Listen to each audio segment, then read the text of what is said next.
Welcome back to Incan Insights. Throughout history, empires have been won and lost on the battlefield, but some of the most enduring conquests didn't happen with swords. They happened through sentences. Today, we explore a force more potent than any army, the power of language in colonial literature. Can words truly control a people? To understand this, we must first define colonial literature.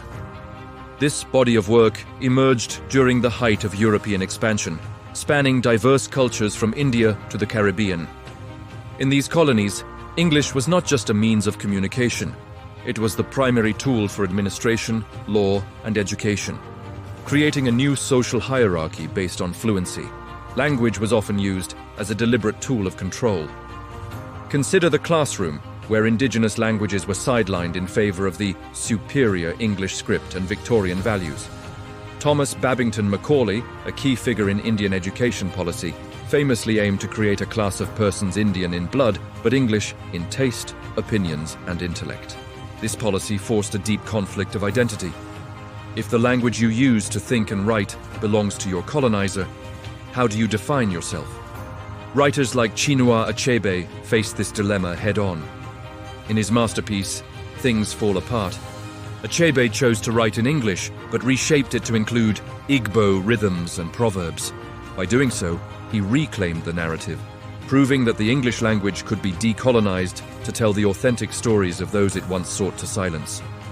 However, others viewed the language itself as an unbreakable shackle. Ngugi wa Thiong'o argued that language is the carrier of culture and memory. He chose to reject English and return to his native Gikuyu, believing that true liberation could only be achieved by speaking and writing in one's own mother tongue. Literature also played a crucial role in representation.